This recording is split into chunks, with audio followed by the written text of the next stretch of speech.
Peter, did you see my chat to you? Hey. Yeah? Yes, I did. Oh, good. Okay. Yep. I didn't hear anything back. Okay. Oh, I still have it muted. I know. But I'm communicating with you through the chat box. Oh, I see. So I should have said okay and sent it to you. Yes, Like that. please. I got you. Thank you. Okay, I just saw it and figured that's it. Okay, I'll mute myself again. Me too.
Good afternoon. My name is Honor Feedy, and I'm with NAESP. I'd like to welcome you to this afternoon's webinar session on professional development in the age of student achievement. With us this afternoon, we have Peter Bonacorsi, a longtime principal of Heron Pond Elementary School in New Hampshire.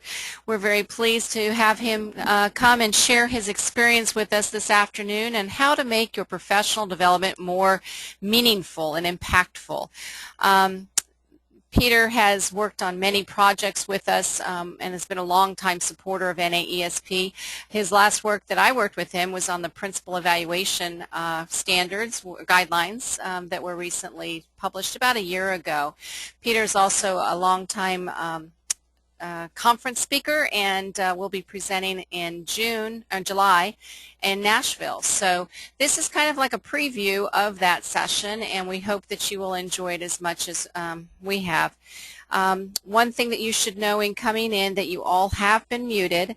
The way we will take questions is I would invite you to use the question box on your dashboard and to write in questions, and then there'll be a place in the presentation, several places in fact, where we will be asking for questions, and Dr. Bonacorsi will take your questions then. In addition, this session is being recorded and will be archived on our website at www.naesp.org/webinars. In addition, I'd encourage you to download today's presentation, PowerPoint presentation, at that same website so that you can follow along with Dr. Bonacorsi as he begins. With that, I will turn it over to Peter. Thank you very much, Honor.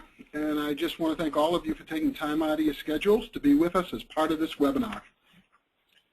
Okay. There we go.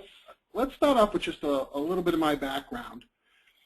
I started off as a music teacher. Back in 1977, I earned my degree as a Bachelor of Music in Music Education from Boston University, and I started teaching in Massachusetts.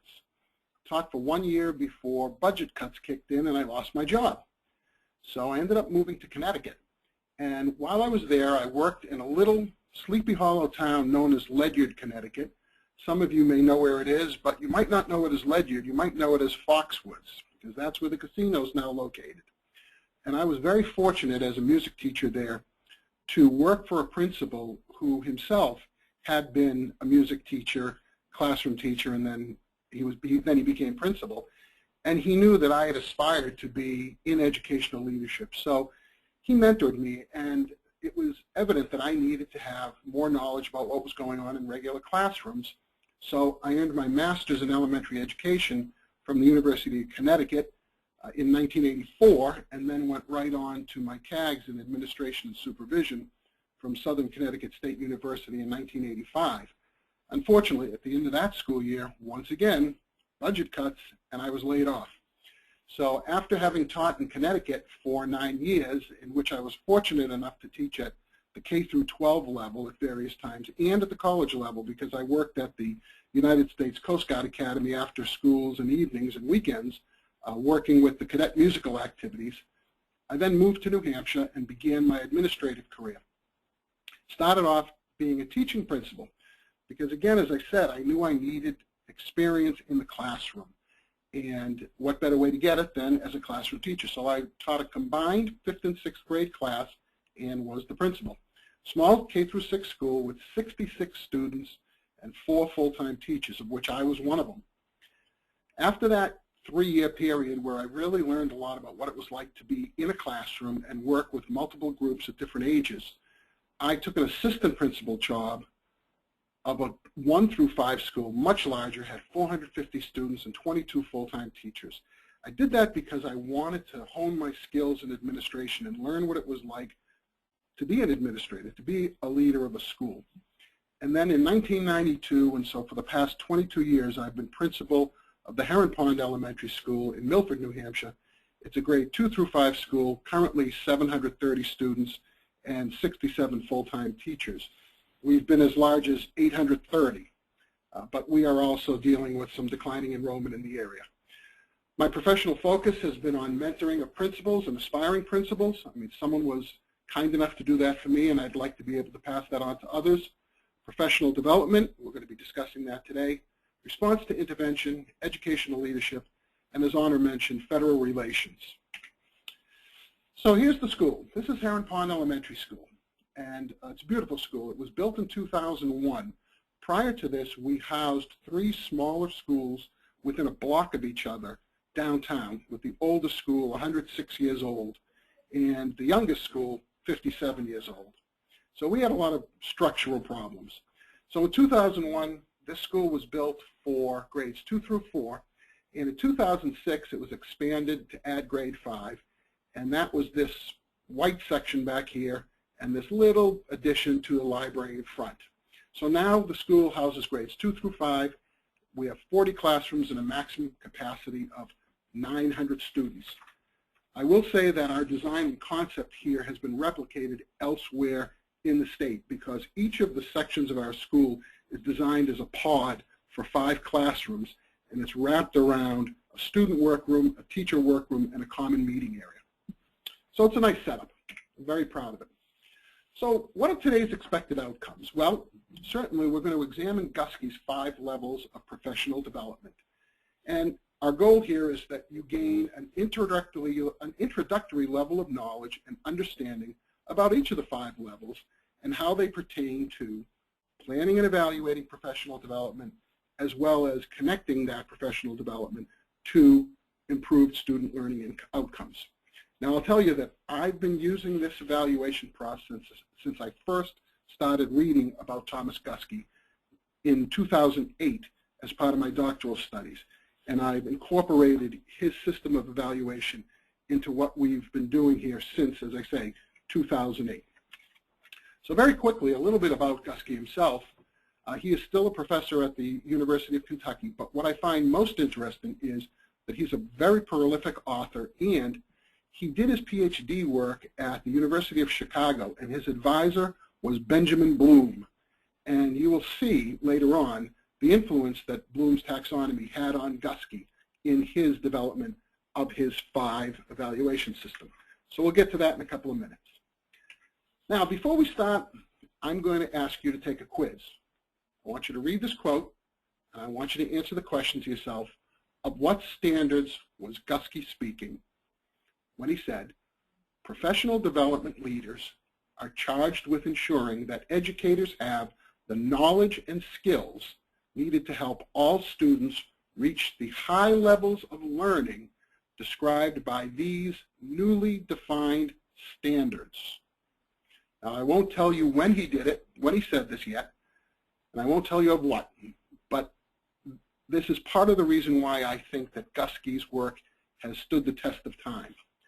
So he was actually talking about the NCTM's first set of standards that were published in 1989, and he made this quote in one of his writings in 2002. Now, again, I say to you that some of you might have thought he was referring to the Common Core state standards. That's how relevant his work is. So, one of the things I also like to do is I love to incorporate quotes into my presentations because I really think they help emphasize my point. So let's start off with this. From where shall we start? Well, Rodgers and Hammerstein said it best when Julie Andrews sang, let's start at the very beginning, a very good place to start. Obviously, you start at the beginning, it is a good place to start. If you were running a race, would you start from anywhere except the beginning? We start reading books from the beginning, unless, of course, we want to cheat and know how the story ends. And, you know, if you were taking a road trip, you have to get somewhere and you start from the beginning. And Guskey agrees by saying that you start at the beginning when evaluating professional development. However, T.S. Eliot had a different perspective of where to start. He says what we call the beginning is often the end, and to make an end is to make a beginning. The end is where we start from. And again, I can't think of too many things where I would want to start at the end and work my way back, except planning professional development.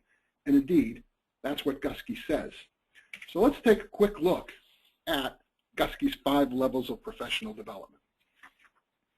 And with all due respect to Dr. Guskey, I've chosen to replace his use of the word participants with my chosen word of teacher, because I believe what this does is it really focuses us on why we're doing professional development, because our efforts are going to be aimed at improving the effectiveness of what our teachers do so that our student outcomes can also be improved.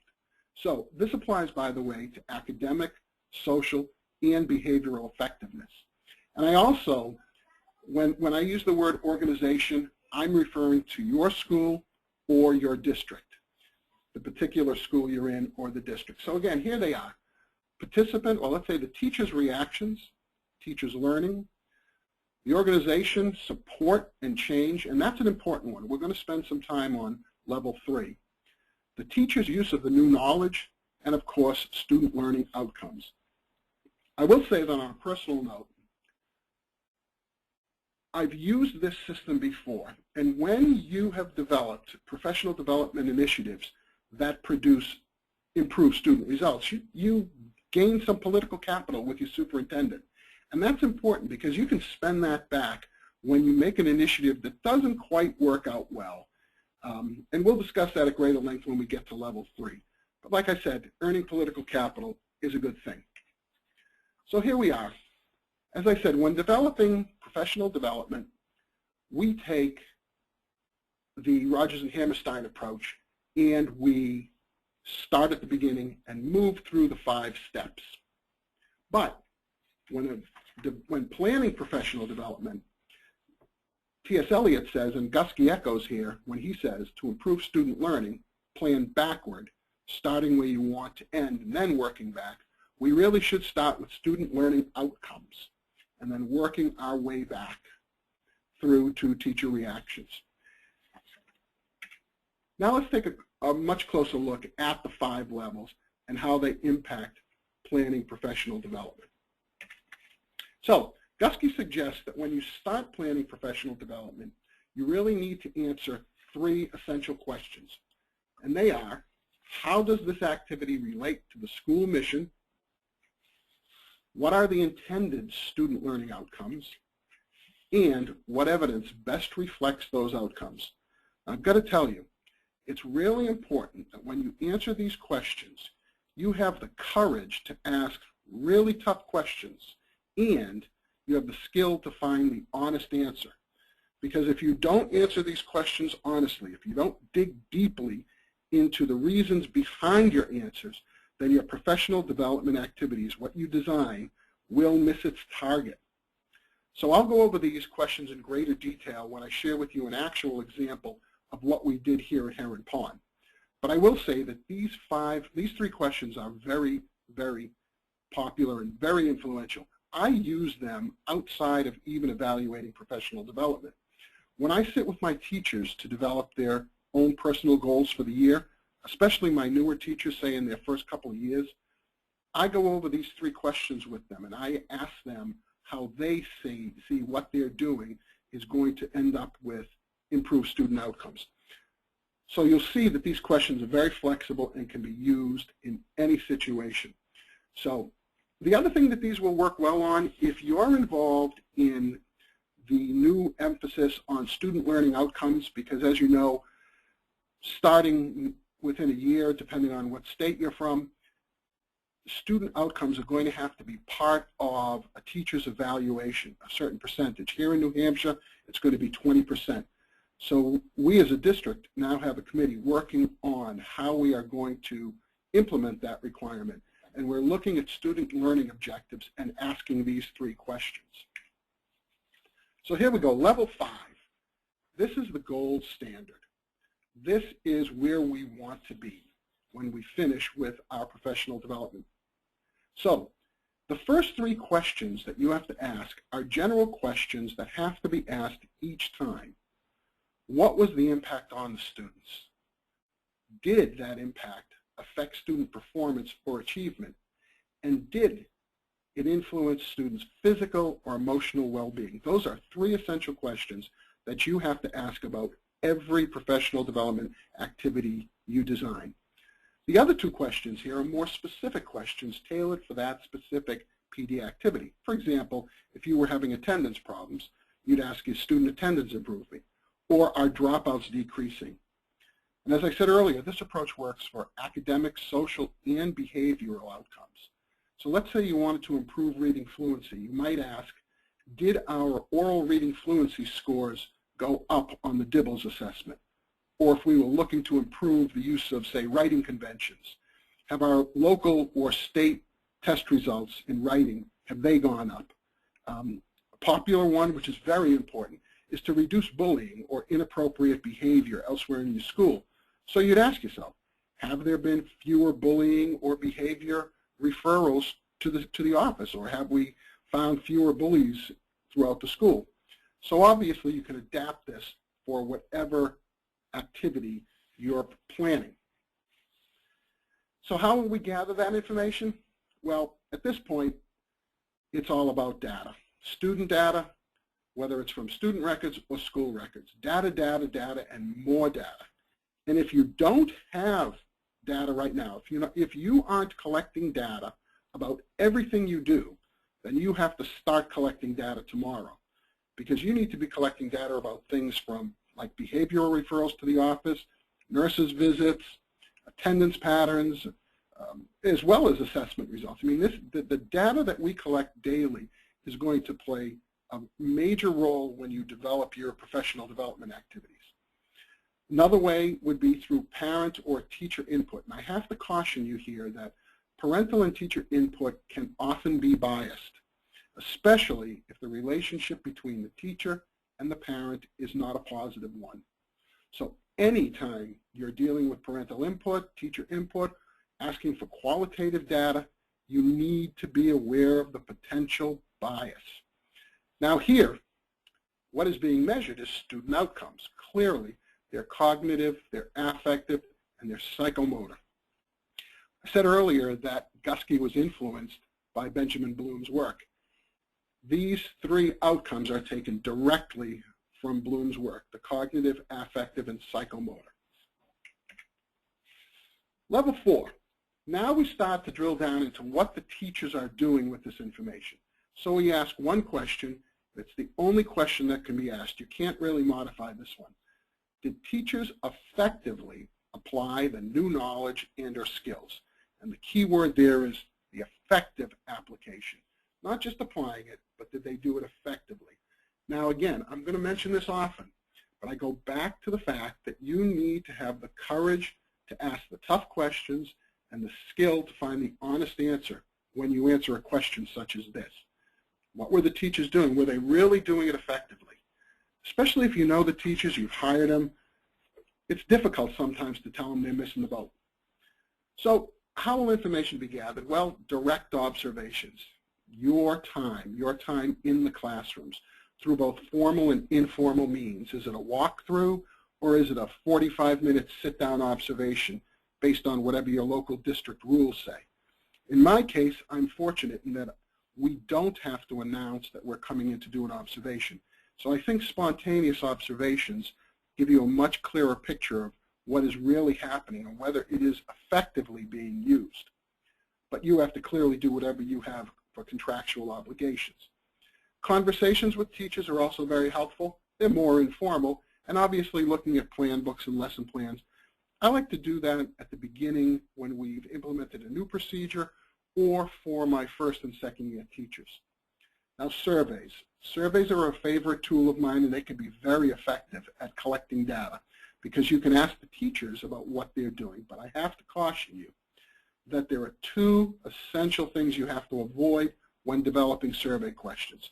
You have to avoid leading or ambiguous questions, and you have to avoid any biased questions. So developing survey questions is really a technical exercise, and there are a number of books out there that can give you guidance on that. Written and oral reflections, video and audio recordings. I should update that to say digital recordings.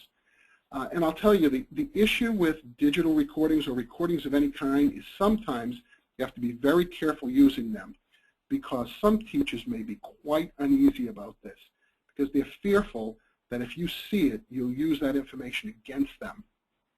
So what I do is, especially when we introduce a new initiative or with my newer teachers, I'll have them do a recording, but I'll put it in a less stressful situation by having them share their recording with a peer and just get peer input, no administrative input. But then over time, as a trusting relationship is built up, I will ask the teachers if I can view their recording with them. And I tell them, I don't bring a pad of paper. It's totally non-judgmental. It's informal. And to think of it more as a coaching model where we can sit down and have a discussion about what that teacher was doing. But if you can't be in every room all the time, I mean, I have a lot of classrooms to get in, the recording can be a very valuable tool. And now what is being measured here? Clearly it's the degree and quality of what's being implemented. Are the teachers able to walk the walk? Has the implementation of the new techniques or the new process, the new curriculum, reached automaticity? And is it systemic? Is it a skill that can be transferred from one content area to another? Now, what I'm really looking at here is what the teachers are doing and how well they're doing it. And that's the key, what they're doing and how well they're doing it. But I'll tell you, there's nothing more embarrassing than going in to do an observation if you yourself are not an expert in what you're about to go see. So if you want to know what the teachers are doing, that's fine. You probably can figure that out. But how well they're doing it, you have to make sure that you know what you expect out of the teachers and what you want to see happening so you can let them know how well it's being done. Okay, level 3. Organization, support, and change. Now, as I say, first of all, remember, every time I use the word organization, I mean school, the individual school, or the district. And I suggest here that this is the second most important level. First most important being level 5, improve student outcomes. But this one, I think, is the second most important. And for example, here are questions again that you have to ask. Was the implementation advocated? And who advocated for it? Did it come from the teachers, the school board, the superintendent, parents, students? Was it your idea? But it's important to know who advocated for this change. Was the support public and overt? It has to be both public and overt. And I'll tell you, the more public it is and the more overt it is, the stronger your support will be. By public, I mean you want the superintendent sharing this with the school board, and you want to see a picture of it and a story supporting it in your local paper. It has to be that public and that overt. Then were sufficient resources made available? Now, resources here involve everything. Did you have enough time for the professional development activity? Was there follow-up time? Did you have reasonable amount of space in which to do it? Was it comfortable and effective space? And was there funding for the program? And even was there funding for food or snacks, something to make the presentation time a little bit more enjoyable. Excuse me. Where success is recognized and shared, this is a key. But again, the key here is it must be public and overt. What I routinely do is after every professional development session, I send out an email to the superintendent, and I copy other people as well here on staff. And I let them know what a great time it was, how the presenter worked, what we covered, and what we hope to do with this. And I always end by telling them, I'll keep you in the loop of what we do as we go on. The other thing I do sometimes is I actually share this directly with the press. I tell the superintendent I'm doing it, but I will share it with the press or invite the press in to take pictures and hopefully write a story about it in our weekly newspaper. And then, what was the impact on the organization? What was the impact on your school? Did it improve morale? Are the teachers more comfortable with the new reading series or how to deal with a behavioral situation? Do they feel better about themselves? And something that you won't see necessarily right at the beginning, excuse me, but as teachers feel better about themselves and speak more positively about their experiences in your school, you're going to see the quality of your applicants increase and the number of applicants increase for openings that you have. Now, how do we collect this data? Reports, school and district reports, minutes of school board meetings. You open up the budget and you look. Is there money budgeted for professional development? Is there money budgeted for follow-up work on a professional development activity that you introduced last year? Surveys. Again, I love surveys, but I caution you about bias. Make sure you are not ambiguous, vague, and the questions don't have built-in bias. And what we're evaluating here is the organization.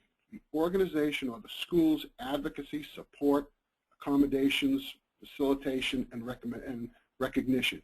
You're not necessarily evaluating just the teachers or the students, but the whole community. And again, the more overt and public it is, the better it's going to be. So why is level 3 so important? Well, without the support of your higher-ups, namely the principal, the superintendent, school board, the community, the state, would you be willing to take the risks necessary to become fully invested in a new or expanded training initiative? Think about that for a minute, and I'm going to read it again. Would you be willing to put your professional reputation on the line and take the risks that are necessary to become fully invested in a new or expanded training initiative that you don't know might not work, or it might work? You haven't gotten to that point, but you need to be willing to stick your neck out there. And I'll tell you, speaking from experience, I would be hesitant as a principal to put in all the work and energy that's required to plan, implement, and evaluate a new or expanded training initiative unless it had the total and complete support of the central office and the superintendent. And by that I mean I would expect overt and public support. I'd want to hear this at a school board meeting to support me in terms of the initial training, the follow-up training, so I'm looking for budgetary support, and the willingness to look at the data, no matter what it is, that I present in terms of supporting an expansion of the initiative to include such things as ongoing funding, materials, or supplies to fully implement the new initiative. Now it's key, this is key what I'm about to say, that in that support there must be unequivocal support for you as a principal to stick your neck out there and take these risks associated with a new professional development initiative, and that is just in case your efforts don't produce results and the initiative fails. So think about that. Do you think you have the support of your superintendent, that your neck's going to be hanging out there, and if you try an initiative and it doesn't produce the results you expect, that he's going to chop your head off? Again, I caution you, if you don't have that trusting relationship with your superintendent, you want to be hesitant about sticking your neck out there. But that's why level 3 is so important. Because clearly, if the professional development activity works and if the results of the student outcomes are improved, then you're going to continue that initiative. You might even expand it. However, and this is where courage comes in, if you review all the data and you realize that it's failed to produce improvement or the improvement is insignificant, you have to have the courage to cut your losses and move in a different direction. When you think about research, whether it's in education or medicine, we're adding to the body of knowledge. And in research and education, if they're trying to create a new drug, if after they do trials it doesn't produce the results they anticipated, they abandon it and go in a different direction. So, and because we in education have limited funding in public education, we can't afford to spend good money after bad. Okay, level 2. Now here's where you're probably going to feel a little bit more comfortable because you've probably participated in this type of evaluation already. Simply asked, did the teachers learn and or acquire the intended knowledge and or skills? Okay, how do you find out? Well, paper and pencil, survey, simulations, demonstrations, reflections. You know, you've probably had the experience where you've been in a professional development session and all of a sudden the presenter says, okay, I want you to turn to a partner and discuss what you just heard. Or he'll say, identify 3 new concepts that you've heard today. Or possibly to name 1 strategy that you'll implement in your class or in your school tomorrow. So what he's doing is he's trying to measure the new knowledge and skills of the teachers, that new information they learned about instructional strategies, behavioral interventions, new curriculum, or whatever the topic was. Now what we do at Heron Pond, when we get to this part, we use what we call a 3-2-1 reflection form. We certainly didn't invent it. There are plenty out there. And what we do is we provide teachers with a hard copy of this at the end of the professional development activity. Now, here's a key too. This is an anonymous form. You don't want the teachers to put any identifying marks on it because if they're not happy with what happened, they might be hesitant to tell you the truth. And again, here's where you have to have the courage. You want the truth. You need the truth. You need to know what the teachers are thinking. So we make it an anonymous form, and the form can be tailored to whatever your professional development activity is. But for example, we might ask the following. List 3 things that went well. And you'll see in a minute that can be part of your level 1 evaluation. Then we'll ask them to list 2 things they want to know more about. And what's good about that is you know that the teachers have learned part of that new knowledge or skill, but they're telling you, yeah, I want to know a little bit more about this because I'm not secure yet. So you either develop follow-up meetings or you meet individually with a grade level. You know, again, you don't know who's submitting this, so it's a little hard to target. But if you find 2 or 3 or 4 that are similar, you can have, again, as I said, a grade level meeting about it or an after school. Make it part of an upcoming staff meeting. And then we'll ask them to list 1 change that they're going to make based upon the training session. So that's our way of assessing whether they've learned what was intended. And level 1, we've all done this. Level 1 asks simple questions like, did the participants like it? Was it worth their time and effort? Do they think this will be useful? Was the presenter knowledgeable? I hope so. Was the room temperature, I love these questions, was the room temperature comfortable? Was the food tasty? Heck, was there even food? And were the chairs comfortable? Now, how do you collect this? 1 way. Surveys at the end of the session. You administer them at the end. You ask the people to fill it out, and they leave it right there. And what are you evaluating? Well, you're only evaluating their initial satisfaction with the event. What's their gut reaction? Now, it could be an emotional reaction. They could be upset at you. It could be a totally irrational reaction, but it is their first reaction. And the thing is, you know, you may look at this and think, wow, this seems pretty superficial and somewhat insignificant. And in the real big picture, will any of these issues have any direct result on improving student outcomes?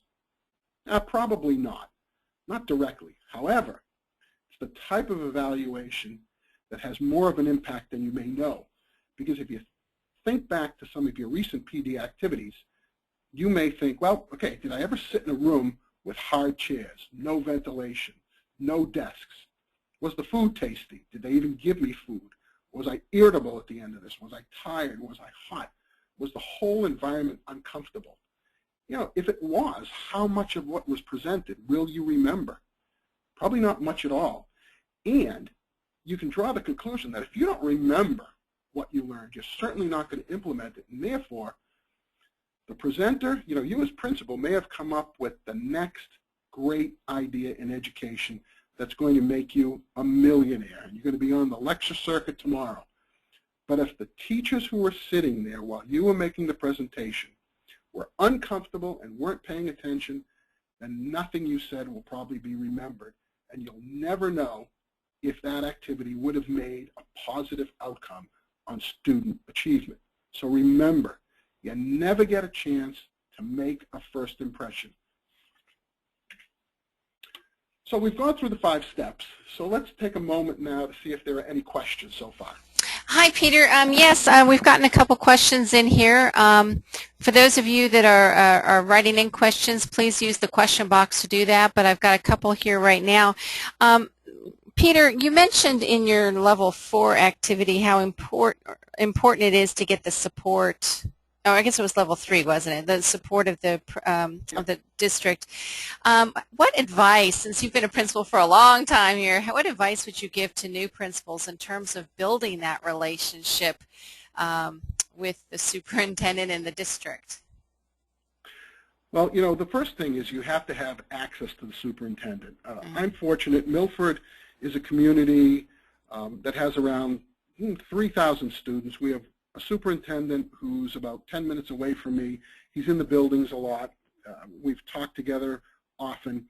And that's important because if you don't have access to the superintendent, what you have to find out if you're in a larger district is maybe you have to set up this relationship with one of the assistant superintendents.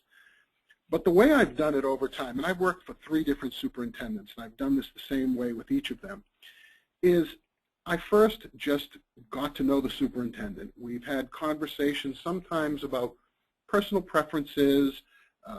You know, we're at meetings and I can tell that, you know, he might be a baseball fan and we'll talk about baseball for 2 minutes. But then I always slide in something about what I'm working on, what initiative that we're trying at the school, or how we've made progress over time, especially after the first superintendent who hired me retired.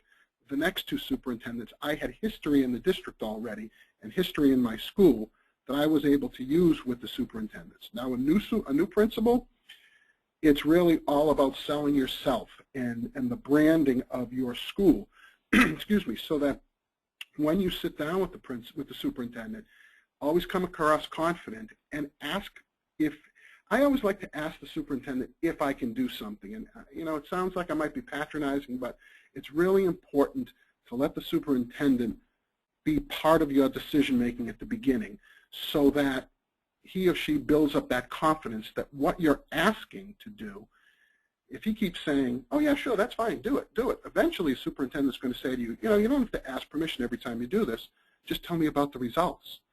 And then once you tell the superintendent about some really good results, it's like fishing. You got a hook in them, and you just build it from there on them. Any other questions? That's great. Yes, that's great. One other, how do you find time and resources for professional development? And, you know, in a principal's busy day, I mean, like how much professional development do you do in a given year, and where do you find the resources for it? Well, we are very fortunate, and one of the things that I advise all principals to do, whether you're a new principal or a seasoned veteran, you need to get out the teacher's contract and you need to read it from cover to cover with a highlighter. You have to highlight all the things in there that are to your advantage and all the things in there that you have to avoid doing so you don't end up getting grieved. But the reason why I say that is usually in the teacher's contract there will be language about professional development and about the length of the school year. So we have 180 school days, but our calendar is 187 days long. And built into those 7 extra days are 5 workshop days where we don't have any students. And so we have built in 30 hours of professional development every year. Now, as far as where I find the time, you know, professional development, even after 28 years in administration, I'm still looking for something new to learn. and I'll be retiring at the end of June. And you might think, well, why do I want to learn more? Well, I said I'm retiring. I'm not going to work again. You know, my hope is to find some other employment that I can use these skills. And so I always want to improve myself. So I force myself to find time during the day to do readings, and even at night, some of the journals that I read, all the publications that we get as members of the association. And I glean ideas from what other people say and do, and I think, how can I incorporate that into something I'm doing at the school? Or is it something that we want to incorporate? I'll then bring that idea back, hash it around with my leadership team, and if it's something that we feel we want to go forward with, I'll develop a plan and present it to the superintendent or present it at one of our planning meetings for professional development and go on from there. But you just have to make the time. It's like everything else. You have priorities, and if you don't take care of yourself professionally, you're not going to be able to take care of your staff professionally. That's great. Anything else on it? That's great. Peter, just one other note. Will you share with us how you cull all the many ideas in terms of, there's lots of PD out there, lots of people offering it. How do you cull the good from the bad? Yeah, one of the things that you often hear is the term best practices. And that can be a little misleading because what works for you might not work for me at all. And here's where being an experienced principal really comes into play. If you're new at the activity, or even if you're experienced but new in the community, you really have to learn what's important for the community. When I first was hired, there were a lot of national things that were being thrown around, and I remember being at a school board meeting once when a parent stood up, went to the microphone and said, I really don't give a hoot how it played outside of New Hampshire. Tell me how it's going to work here in Milford. So I realized at that point that the people here in town are committed. They're vested in what happens here in their schools. They don't care don't forget, this is live free or die New Hampshire. We really don't care what the federal government tells us to do. We want to do our own thing. We thrive on local control. So when I look through all the different ideas out there, I immediately get rid of the ones that are tied to federal initiatives because I know my school board probably won't want me to get involved in. Here's a perfect example. When Race to the Top came out, I thought I had a great idea for a before school reading program that we would do. And I started to think about it. I sketched out some ideas, and I realized, you know what, I'm not even taking this to the superintendent because all of the red tape tied to Race to the Top, my school board would have said no. So you have to know what your community wants. You have to know what your school board will support. And then you just cull through all of those things, find what's out there that you still like, and then do your research, and just pick one. Don't do more than one. One big initiative a year is plenty. So that's how I do it. That's great. Thank you so much. I think that's it. Mm-hmm. Okay, we all said I can go on? Yes, yes. Very good. Then, I told you how important level 3 was. So I came up with this diagram. And what this shows is that level 3, you can think of it as the center of professional development evaluation universe, holding the other 4 steps in a nice tight orbit. And by way of review, when planning, we start at level 5, we go to level 4, then through level 3 to 2 and 1. But when evaluating, we start right at level 1, go through level 3, and back out to level 5. But remember, it all centers around level 3. That support that you get from your superintendent or that support at school, that's critical. Now, I said earlier that Guskey's work has stood the test of time, but it's also very flexible.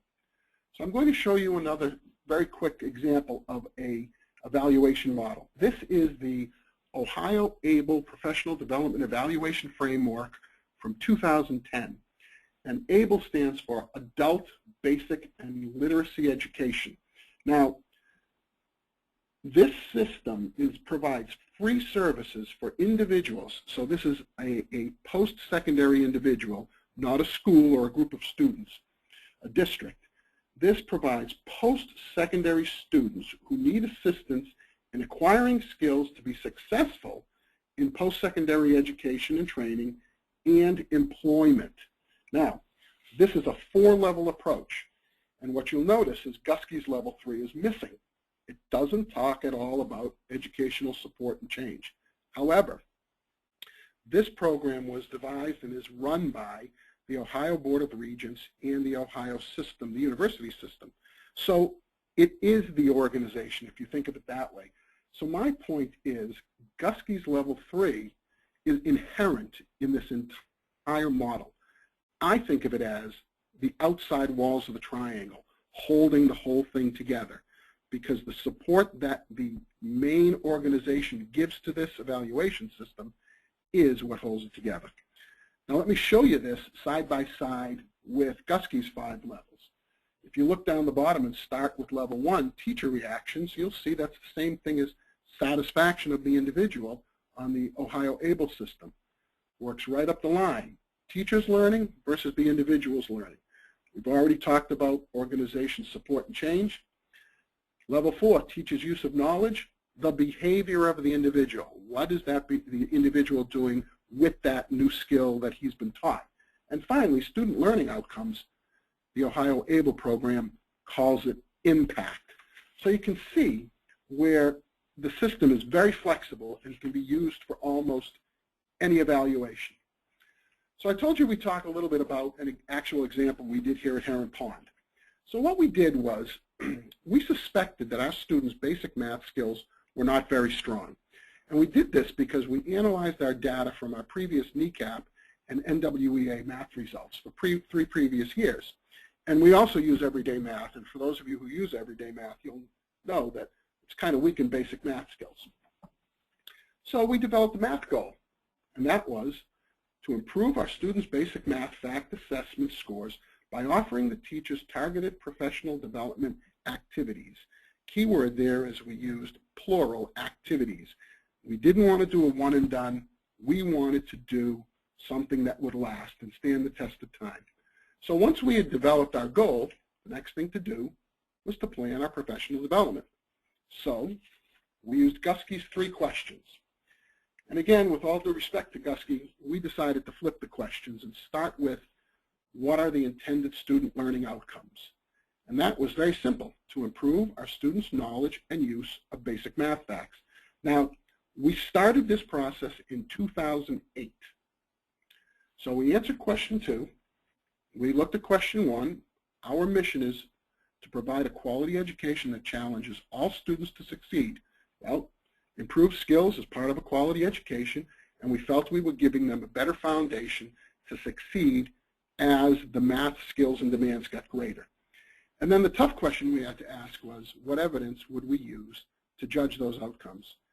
We decided we would use our NWEA MAP assessment, numbers and operations, our NECAP assessment, and then those 2 are standardized normed assessments, but we also said, you know what, we want to bring in publisher's assessment and teacher-generated information. So what did we do? Well, we decided that we were going to hire Mahesh Sharma. And for those of you who have had the opportunity to listen to him, he does a great presentation on math instruction. So we designed a series of professional development activities designed to strengthen our teachers' knowledge of skills for basic math facts so that our students would be able to produce better outcomes. So we brought Mahesh in for a whole day, whole school professional development session. He worked with all the classroom teachers and all the special ed teachers. And of course, he went over his non-negotiables and he demonstrated a variety of instructional techniques that the teacher could use to meet the various needs of their students. So at the end of the day, he left, and the next day our teachers went back into their classrooms. And they were left with the charge to try to implement 1 or 2 ideas for a little while, experiment, see what happens, develop questions you might have because he's coming back, and let's see what goes on. So administratively, what we did was we took a totally informal approach to level 4 to evaluate whether the teachers were effectively implementing this. We did strictly walkthroughs, and we actually told them we were coming sometimes. And at the end of each walkthrough, I sent them an email by grade level that said, hey, you saw some great things. This is what happened. Don't forget, you might want to try X, Y, and Z. So that way we could reinforce some of the information that they had asked. And by the way, we also went back to the 3-2-1 reflection forms and said, okay, what 2 things aren't they sure of? And we gave them little snippets of information that way. But then I also sent the superintendent an email saying, hey, we did some walkthroughs today. Notice that a lot of our teachers are really starting to implement what we learned from Mahesh. Okay, about 5 weeks later, Mahesh came back. The teachers had a lot of questions. He brought them to another level. At the end of the day, he left. The next day, our teachers went back into the classroom, and they really started to focus more on implementing bigger chunks of what they had learned. We also took a different approach to the level 4 evaluation, and we went in informally unannounced and also formally unannounced as the year went on. And so we did that 45-minute sit-down observation. But about 3 weeks later, after the second session, Mahesh came back for the last time, and this time what he did, instead of doing whole group instruction, he did grade level math lessons. He went into classrooms and actually taught the math class. So we freed up all the teachers at the grade level, and we had up to 9 teachers at a grade level, and the special ed teachers, so that they could all go in and observe the modeling that Mahesh was doing. And he did this at all 4 of our grade levels. After he left, we went back to doing our formal observations and observing what the teachers were doing. And over time, yeah, we saw that results were starting to be seen. So again, I'd send out emails to the superintendent. I went to the school board and talked about the improvement we were making, so I made my support as overt and public as I could. And ultimately, over a 3-year period, we collected some evidence, a lot of it. But let me share just one with you. Okay, these are our results from the percentage of students who scored at or above proficient in our NECAP assessment. Now, what we did was we took a 3-year average for the 3 years prior to the implementation of our professional development activity. And I know it was 3 different cohorts, but we had to start somewhere. So at grade 3, we had an average of 74% of our students were at or above proficiency. In our first year of assessment after the training, that increased to 76%. When that same cohort went to grade 4, it increased to 78%. And then for some reason it dropped as 5th graders to 73, but it still showed a 76% proficiency rating. So we went up a couple of percentage points there. At grade 4, we went from 67% 3-year average to 82% that first year, a huge jump. As they moved on to 5th grade, it stayed at 82% and declined slightly when they moved to 6th grade, so it ended up with a 15% increase in proficiency. 5th grade, we had a huge jump at the very beginning, but then something strange happened. It went down each subsequent year to the point where in 2013 it actually went below the average where we started. But because of the huge impact the first couple of years, we still showed a 4-point average growth. Now, there are many variables that could have influenced this. One of the things we did not do is we did not factor out students who moved in or students who left. The other thing is during the time of the assessment period of 2011 to 2013, we had a number of teachers change grade levels. And we actually hired a new teacher as well. So we had people who were learning curriculum, just trying to survive, and they weren't able to dig deep into that curriculum or really look at the unique needs of some of their students. So there were many variables that influenced this. But overall, we were pleased with the progress, and combined with all of our other data, we decided to continue supporting this effort. So to this day, we still support what we've learned from a financial standpoint. I purchase the materials, the equipment they need, and anytime we hire new staff, we train them in the techniques. Now, how does this all apply, everything we've learned, how does this apply to what Guskey refers to as the gap? So let's take a look at the gap. There are a couple of different gaps. The first one is the student outcome gap. And here we have to look at our subgroups. We've all looked at our statewide assessment and found that one subgroup isn't performing at the level of the others. For example, maybe our identified subgroup is significantly below our non-identified subgroup in terms of proficiency. So using the model that Guskey has given us, we've developed these professional development activities, and we look at those results to see if we're closing that gap with the subgroups. Also, with the state and federal accountability requirements, the new teacher evaluation model, NCLB, Race to the Top, the state waivers, or any local requirements you may have, it's important to close that student gap. And if you do, if you use this system, you're going to have evidence to support yourself. And then locally, you have program and budget initiatives as well, or any other local or building initiatives that you need to support with data from improved student outcomes. The other gap is the professional development gap. And as Guskey says, the professional development gap is the gap between our beliefs about effective professional development and the evidence we have to validate those beliefs. And again, you ask the tough questions, you give truthful answers. If you apply Guskey's 5 levels of professional development evaluation, you will have the evidence you need to start working on closing that professional development gap. Again, but you can't just use level 1. Did they like it? It's important, but not that important. You need to go all the way to level 5 and look at improved student outcomes. Okay, I told you that earlier I like to use quotes. Before we do, I just want to go through a couple of studies very quickly that show here over the years that there's very little data that shows that professional development activities have had sufficient data to draw valid conclusions, or we even had measurable effects on professional development outcomes. This is not really encouraging data, and it gets worse. Schools rarely implement innovations one at a time. Instead, they layer it on us. We've all been involved in this where we're implementing a new math curriculum, and then all of a sudden they start talking about behavior. You need time. These one-and-dones don't work. You need time to assimilate one concept at a time. School leaders, principals, superintendents seldom collect reliable evidence on the evidence of professional development offerings. I don't know if we're afraid to find out the truth or whether we just really don't have the skills or the time.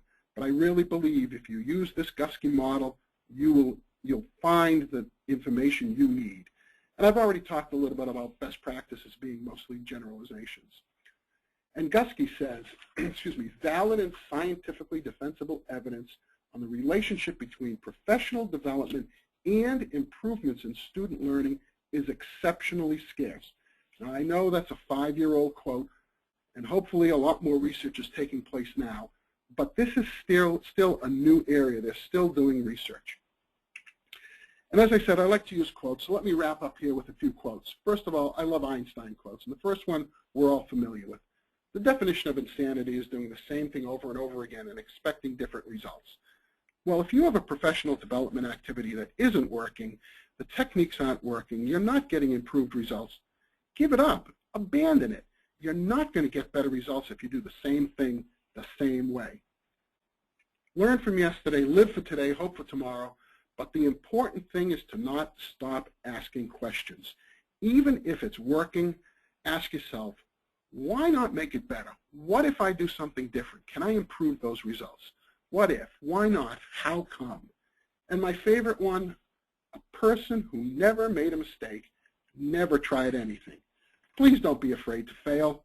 Have the courage to take the chance and those risks. But again, unless you have the support of your superiors, be very careful how far you stick your neck out. And in conclusion, Guskey says a powerful professional development that incorporates these 5 essential understandings will not lessen the challenge involved in this process to improve student learning. It will, however, ensure that our efforts remain focused on the issues most vital to success, and that is improved student outcomes. So, thank you very much for participating in today's webinar. If you want to reach me, I can be reached at my email, bonaccor@nova.edu, and as Honor said, I will be presenting a seminar on Thursday, July 10th at 3:15 at the Gaylord Opryland Hotel at the annual conference. I would strongly encourage you to attend the conference. It's a great professional activity. You'll meet a lot of people from 50 states and other parts of the world, and it's a great way to network and expand your professional knowledge. I'll be making a presentation based on what you've heard today, but I'll be taking it to the next level. So again, Thank you very much and have a good day. Thank you, Peter. That has been a wonderful intro, kind of preview to your longer session at the conference. And I do encourage you all to, if you're interested in this topic, to see Peter at the conference. With that, I will go ahead and close the session. I think we have like 2 minutes for any kind of questions that you might have. Peter, one last thought as you leave the folks here. You kept mentioning how it's important to gather the truth and important to take courage and all of that. And obviously you've had years and years of experience developing your political capital. And I just hope that, as new principals come into the field, that they won't be shared. Is there any leaving thought that you can give folks as far as these steps and venturing out if you're a new principal? Well, one thing I will tell you is you need to make connections with your peers. If you're not a member of the National Association, if you're not a member of your state association, join. My career started as a teaching principal, and what I didn't tell you was after 1 year, I almost quit and decided to say, would you like fries with that for the rest of my life? I mean, I was almost burnt out after 1 year. And I made connections with one of the principals in the district, and I made connections with the state association, and that really saved my career and put me on the path to where I am today. So I encourage you, make connections, find peers, get friends within the business, and don't be afraid to call and ask them a question. And that's it. That's good. Okay, thank you. We'll close the session. Thank you, Peter. You're welcome.